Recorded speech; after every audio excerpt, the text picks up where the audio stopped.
This is my club. This is where I belong. This is where I belong. This is where I belong. I belong. And I think there's a definite case here to be made that he has been the worst signing in Manchester United history.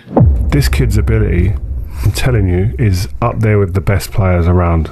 He's putting himself in a position where people, without even knowing really the whole ins and outs, just don't want anything to do with him. Picture this.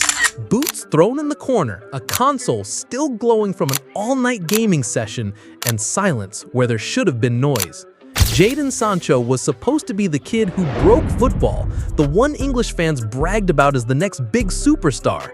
Instead, his name keeps popping up for drama, arguments with managers, missed training, trips across the Atlantic, and clubs literally paying to get rid of you. And mate, when Chelsea of all teams coughs up money just to get rid of you, that ain't normal. So yeah, what the hell happened with Jadon Sancho? Let's rewind to where it looked unstoppable. Borussia Dortmund. He had freedom no coach in England would have trusted him with.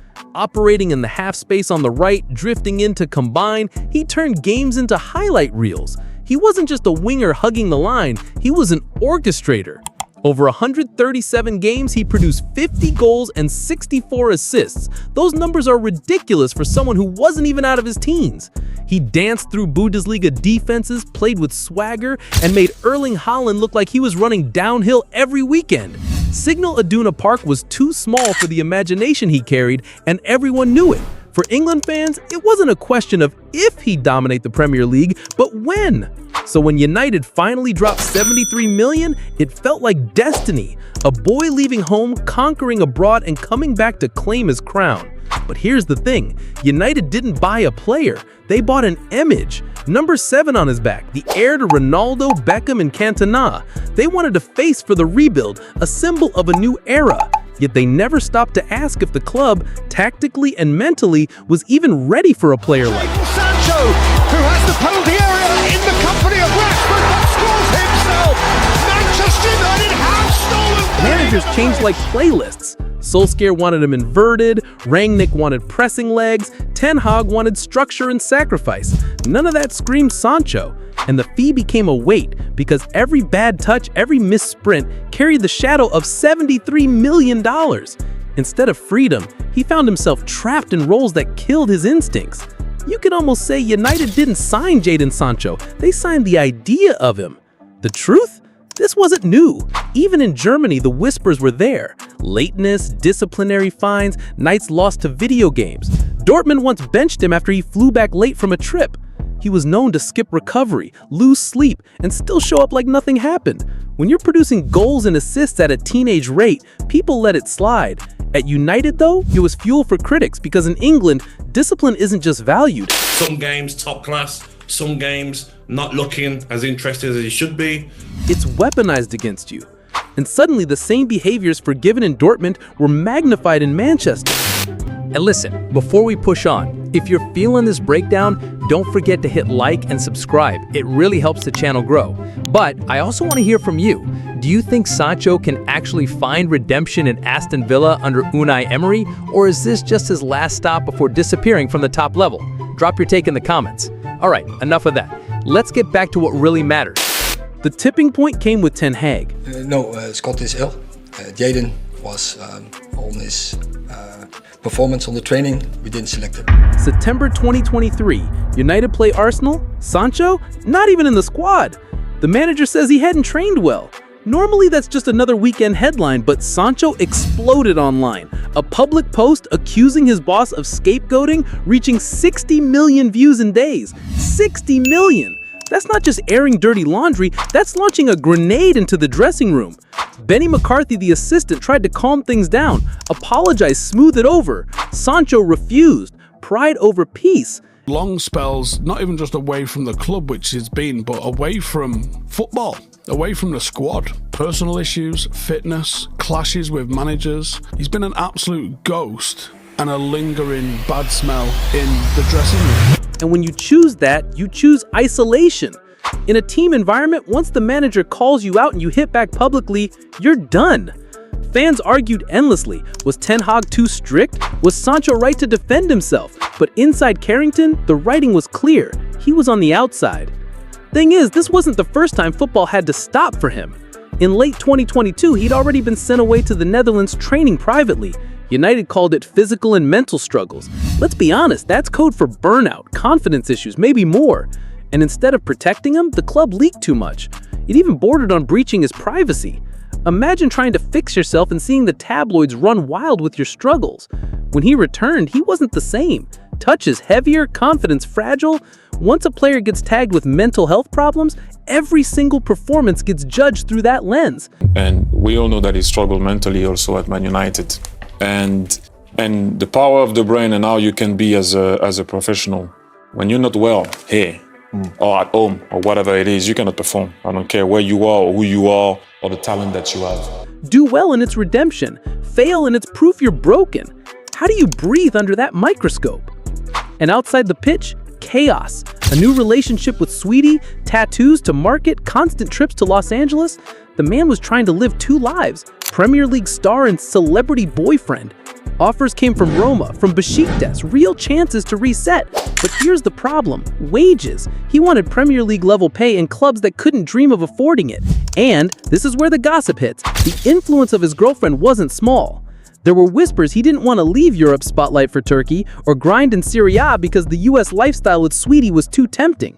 So instead of a footballing reset, he doubled down on staying in situations that fit his brand, not his ball. And that, mate, is career suicide. You can't turn down lifelines when your stock is falling. Then came Chelsea, a loan that was supposed to be fresh air. He played 40-plus games, scored in a European final, and still, something felt off.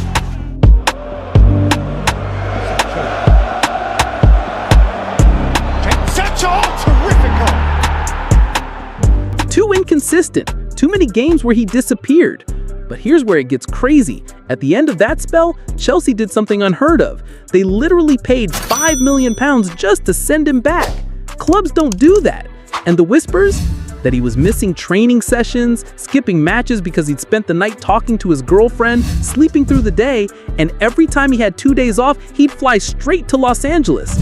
That's not me saying it, it's the vibe coming from the top of the club. The owner hinted that lifestyle was wrecking his rhythm, and Chelsea simply decided, forget it, pay the penalty, let him go.